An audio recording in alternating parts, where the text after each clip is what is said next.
informasi dan inspirasi. Pro 1.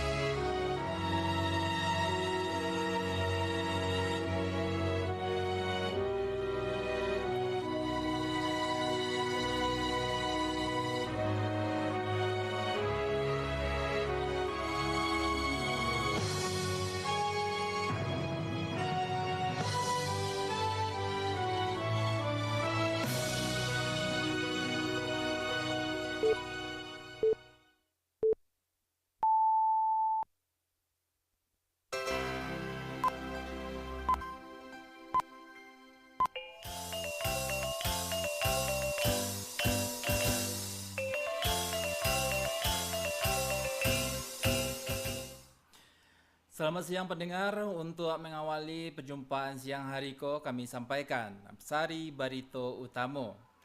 Menko Polhukam RI Jenderal TNI Purnawirawan Jamari Caniago tolak gelar pemberian datua. Pemerintah Kota Padang Panjang mulai menyelaraskan berbagai program pembangunan untuk periode tahun 2025-2030. Buletin Barito Minang siang hari dibacakan oleh Dedi Putra. Menko Polhukam RI Jenderal TNI Purnawirawan Jamari Caniago tolak gelar pemberian datua atas dirinya dan tegaskan marwah adat di Minangkabau. Berikut laporan Joni Marbeta.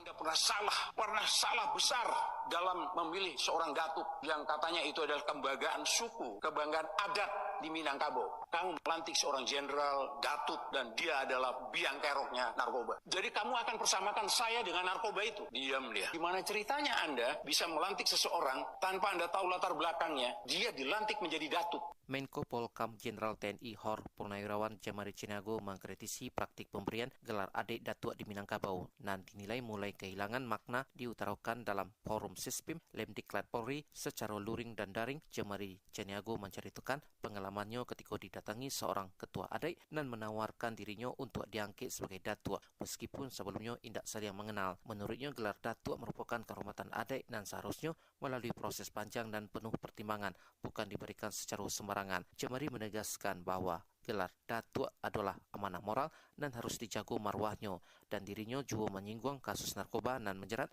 mantan Kapolda Sumatera Barat Irjen Pol Purnawirawan Dedi Minahasa dan sebelumnya pernah menerima gelar adik datuk itu. Begitu saya jadi Menko Polhukam, datanglah yang namanya ketua adat dari Sumatera Barat datang ke kantor saya, menawarkan kepada saya untuk dijadikan datuk. Tidak ada angin, tidak ada hujan. Tahu-tahu datang seperti itu. Sebelum-sebelumnya mereka tidak kenal saya. Celakanya itu. Tidak kenal. Begitu jadi Menko Polhukam, saya jadi orang Minang itu baru sekarang tuh saya bilang. Saya orang Minang dari dulu, saya pasang nama Caniago sejak taruna saya pasang. Kenapa baru sekarang orang Minang kenal saya? Tapi yang lebih merah lagi mukanya adalah pada saat saya ditawari untuk dilantik menjadi datuk di Minang. Di situ saya tersentak. Loh, betapa berharganya seorang datuk itu, saya bilang. Oh iya Pak, datuk ini begini, macam-macam. Sampai saya tanyakan apa untungnya buat saya dan apa untungnya untuk orang Minang kalau saya jadi datuk. Nggak bisa jawab dia. Kemudian saya katakan begini, Anda tahu nggak bahwa Anda pernah salah besar dalam memilih seorang datuk yang katanya itu adalah kebanggaan suku, kebanggaan adat di Minangkabau.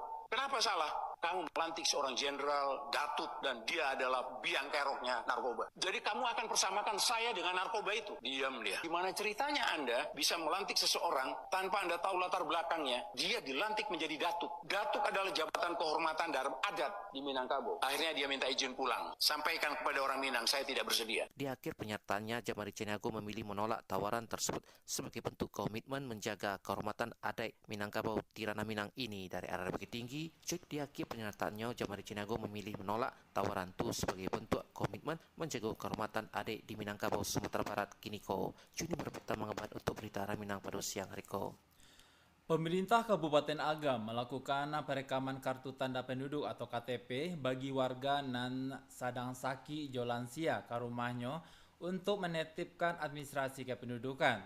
Kepala Dinas Kependudukan dan Pencatatan Sipil Agam, Dedi Asmar, mengatakan Perekaman warga Sadang Saki Diojo Lansia dilakukan di Koto Tuo, Kecamatan Ampekoto. Dirinya menambahkan perekaman data dan dilakukan merupakan program jemput bola dari Dinas Kependudukan dan Pencatatan Sipil Agam. Program ko membantu masyarakat mendapatkan administrasi kependudukan karena untuk mendapatkan bantuan dari pemerintah, BPJS Kesehatan, sarato lainnya, wajib melengkapi KTP dan nomor induk kependudukan. Pemerintah Kota Padang Panjang mulai menyelaraskan berbagai program pembangunan untuk periode tahun 2025 sampai tahun 2030 guna memastikan arah kebijakan daerah berjalan lebih efektif, terukur, dan mampu menjawab persoalan strategis yang dihadapi kota. Berikut laporan Nofri. Pemerintah Kota Padang Panjang mulai menyelaraskan berbagai program pembangunan untuk periode 2025 hingga 2030 guna memastikan arah kebijakan daerah berjalan lebih efektif, terukur, serta mampu menjawab berbagai persoalan strategis yang dihadapi kota. Hal tersebut disampaikan Wali Kota Hendiani saat membuka fokus grup diskusi FGD Sinkronisasi Program Kerja Wali Kota Padang Panjang periode 2025-2030 di Hall Lantai 3 Balai Kota Baru-Baruko. Dalam forum tersebut, berbagai isu strategis daerah dibahas secara bersama, guna mencari solusi serta langkah percepatan penanganannya, mulai dari pengelolaan pasar, penanganan sampah, hingga percepatan penyusunan kebijakan perencanaan pembangunan daerah. Selain itu, Hendrianis juga menyoroti rencana pelaksanaan program sekolah rakyat sebagai bagian dari dukungan terhadap program nasional pemerintah. Program ko direncanakan menghadirkan fasilitas pendidikan terpadu mulai dari jenjang SD, SMP, hingga SMA, jo sistem asrama, di mana seluruh kebutuhan pendidikan peserta didik akan ditanggung pemerintah. FGD tersebut juga membahas percepatan penyelesaian sejumlah kebijakan strategis daerah, termasuk penyusunan rencana tata ruang wilayah atau RT/RW, dan menjadi dasar bagi berbagai kebijakan pembangunan selanjutnya. Masalah yang kita hadapi bagaimana nih menuntaskan masalah tanah wilayah yang diklaim sama masing-masing negara. Ini masalah yang paling dasar saat ini, yang betul-betul meminta kita mau bergerak ke kanan nggak bisa, kiri nggak bisa, maju mundur, ini yang susah. PR salah satu PR yang menyulitkan saya, karena itu bukan di bawah saya, itu instansinya beda, kementeriannya berbeda.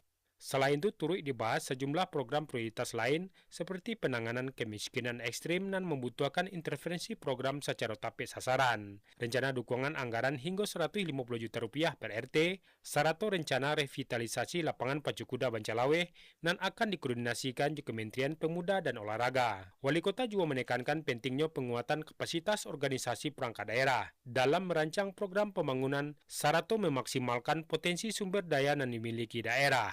Nofri melaporkan. Kepolisian Resor Polres Pasaman Barat akan melakukan patroli ke perumahan nan kosong selama periode mudik Lebaran Aidilfitri 1447 Hijriah. Kepala Polres Pasaman Barat AKBP Agung Triwang mengatakan patroli akan dilakukan sebagai antisipasi potensi tindak kriminal, khususnya mencurian rumah kosong dan ditinggalkan warga ketika pulang ke kampung halaman. Pihaknya juga akan mengkoordinasikan dengan camat, wali nagari atau kepala desa, serta kepala jorong agar bersama-sama mengawasi rumah warga nan kosong. Juga bersama Bayangkara Pembinaan Keamanan dan Ketertiban Masyarakat agar melaksanakan patroli secara rutin antisipasi gangguan keamanan ketertiban masyarakat. Salah satu objek wisata kuliner andalan Kota Padang Panjang terpantau ramai dipadati pengunjung dari berbagai wilayah pada masa liburan panjang Aidilfitri 1447 Hijriah atau 2026. Berikut laporan Alwan Ahmad Fauzan.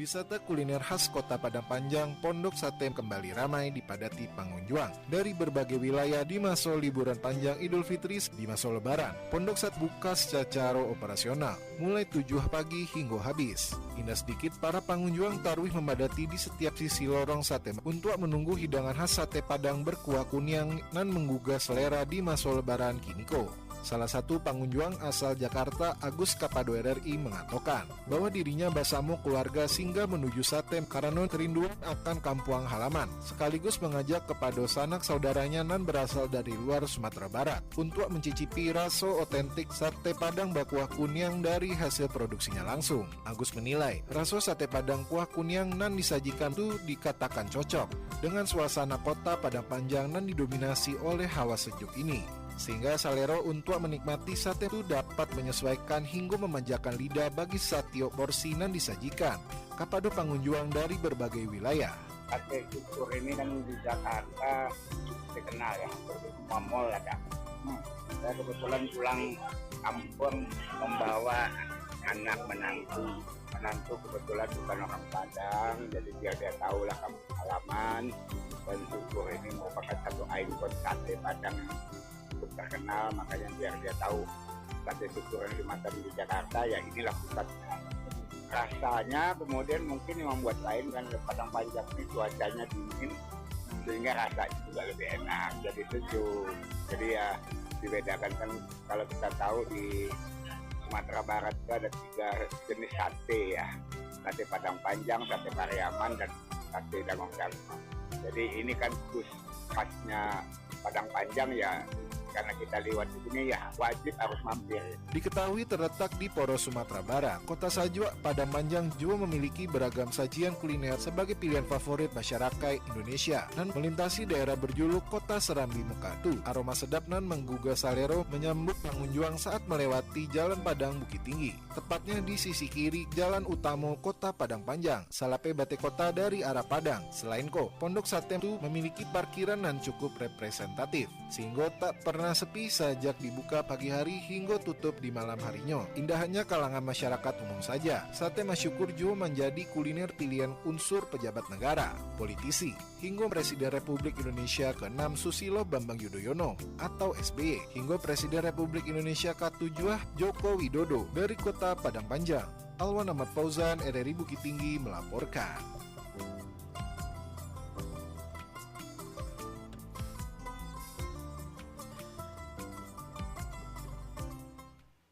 Kepolisian daerah Sumatera Barat menerangkan bahwa pemudik dapat menjadikan kantor polisi terdekat sebagai tempat istirahat sementara di tengah perjalanan menuju kampung halaman. Direktur Lalu Lintas Polda Sumatera Barat Kombes Pol HM Reza Khairul Akbar Sidik mengatakan masyarakat tidak perlu khawatir atau sungkan untuk mendatangi petugas ketika butuh bantuan. Elok itu di kantor ataupun di pos-pos nan ada di sepanjang jalur mudik. Reza mengimbau kepada pemudik agar tidak memaksakan diri ketika merasa lelah atau mengantuk di tengah perjalanan demi menjaga keamanan dan keselamatan. Kementerian Agama Bukit Tinggi menekankan pentingnya peran tokoh adat jo kearifan lokal dalam menjaga kerukunan beragama di tengah masyarakat. Berikut laporan Irsyad.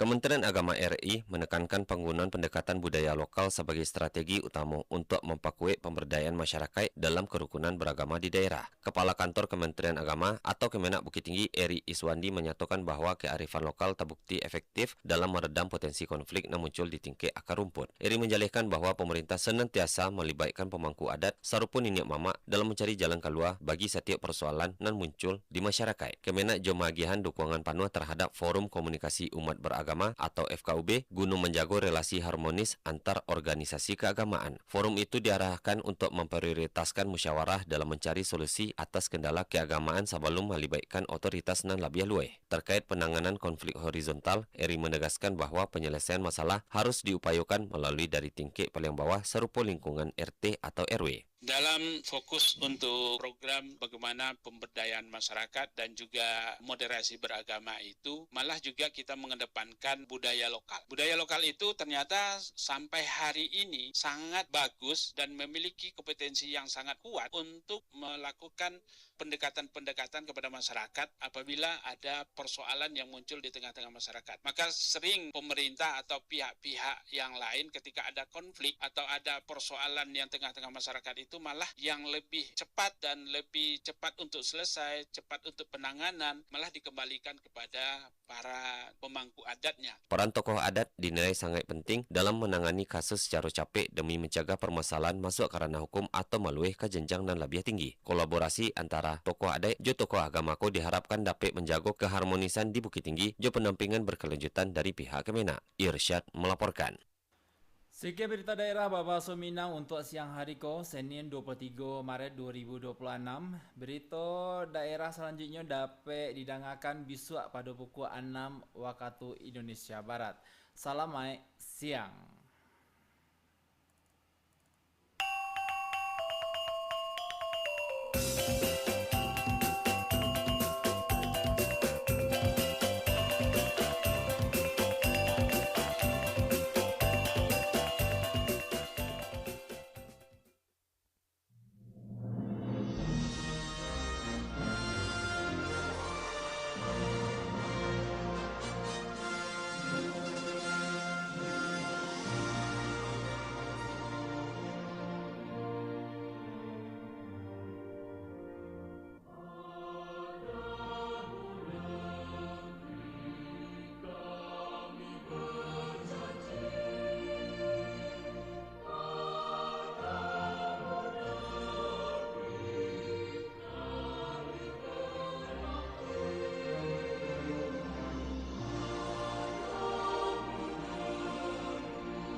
Informasi dan inspirasi.